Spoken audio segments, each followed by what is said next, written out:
Tonight, I say to the Russian oligarchs and the corrupt leaders who built billions of dollars off this violent regime, no more.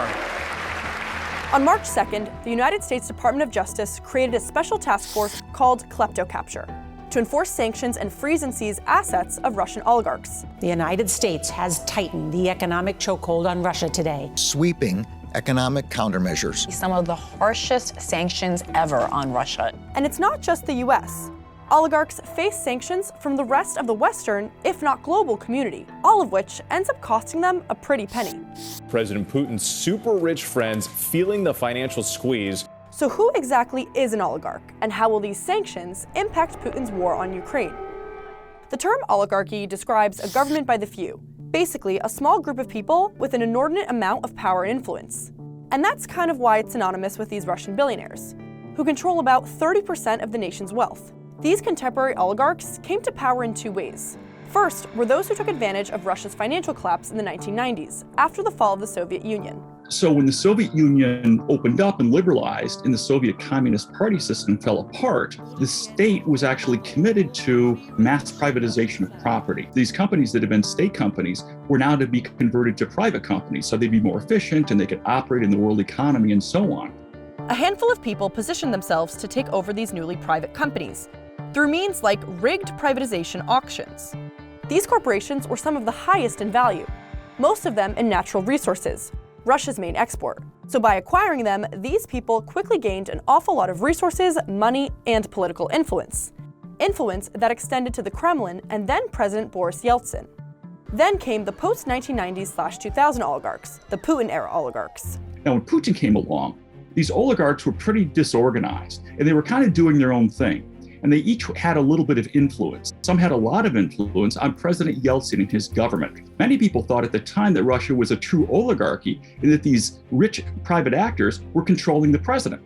Putin pledged to end corruption and limit the power of oligarchs, but he realized their financial ties to Russia were far too strong. So he called these oligarchs together, and they essentially struck a deal. He said, look, you guys can keep your fortunes, but the price is you have to stay away from politics. You have to let me rule. You can't donate to opposition parties. You can't try to undermine my administration. You have to support me. Most of them actually did that. A few of them said, no, we're not going to play ball.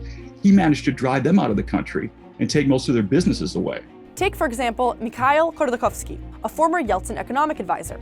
In 2003, Khodorkovsky was arrested for economic crimes like fraud and tax evasion. But Khodorkovsky also funded political parties that opposed Putin and actively encouraged Western practices of corporate governance. He essentially put Khodorkovsky in jail, ran a series of fake trials that found him guilty of all sorts of crimes. That sent a message to the other oligarchs who had risen during the 90s that they must stay out of politics. Putin instead brought in his own oligarchs, longtime associates to whom he gave state contracts, government positions, and lucrative business opportunities, like Arkady Rottenberg, former childhood friend and judo partner, who was awarded $7 billion in contracts to build roads and buildings for the 2014 Sochi Olympic Games. The Sochi Games could be the most expensive Olympics in history at a reported $51 billion. Now, we don't know how much of that money Arkady Rottenberg got. We don't know how much was kicked back to Putin. Why so much money? Others in Putin's Kremlin include former KGB members and ex-military/security personnel known as Siloviki. By bringing in his own circle of oligarchs, Putin has in turn created an inner and outer oligarch network. And yet, they're all being sanctioned. And just to be clear, sanctions are a foreign policy tool, basically an instrument of economic coercion, where what you're doing is trying to get one side to do what you want them to do. These billionaires are no strangers to sanctions. Many experienced them in 2014 when Russia annexed Crimea. As many as 20,000 Russian soldiers have been on the move across Crimea in the past 24 hours. But today's sanctions are far more intense. Russian oligarchs are scrambling to secure their assets. These oligarchs and their families are waking up to new, harsher realities, like not being able to access their wealth stored in Western banks. Of course, Switzerland is well known for the Swiss bank accounts is where you put your money when you don't want anybody else to ask questions. And the reality is, even in this case, the Swiss authorities have drawn a line saying, nope, you're not able to withdraw this money. Global leaders have started inflicting punishment on Vladimir Putin's regime. British officials seized a private jet that reportedly belongs to a Russian oligarch. France is already taking action, seizing one oligarch's yacht. Well, the latest move by the UK government is to sanction the owner of Chelsea Football Club. Oligarch Roman Abramovich, who was in the process of selling the Chelsea Football Club, now has his assets frozen in the UK. He can't pay for electricity to his properties or buy a cup of coffee. Italy, for example, has seized more than 143 million euros or $156 million in yachts and villas in Sardinia, the Ligurian coast, and Lake Como.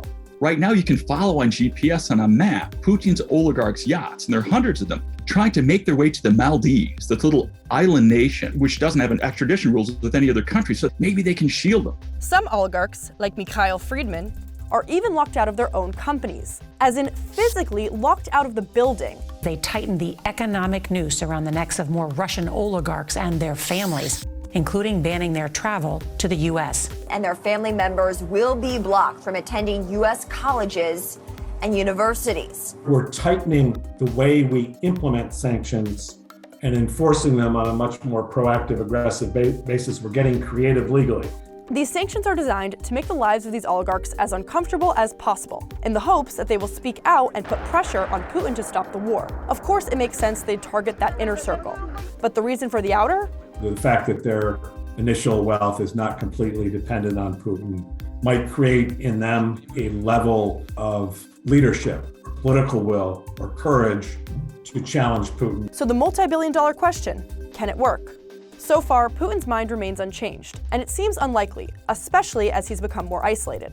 And as we mentioned, many of these oligarchs lost political influence and power when Putin took office. That being said, the pressure has been kicking into these oligarchs, with some of them even publicly denouncing the war and/or calling for peace.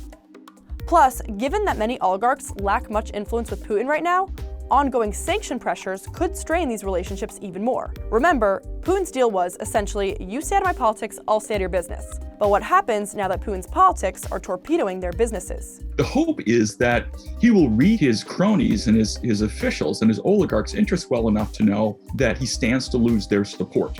As of March 18th, countries continue to impose sanctions and seize assets, as these oligarchs attempt to relocate. The Kremlin has even responded to these sanctions and asset freezes by calling them, quote, state banditry. But it remains to be seen if these sanctions are truly putting the pressure on Putin.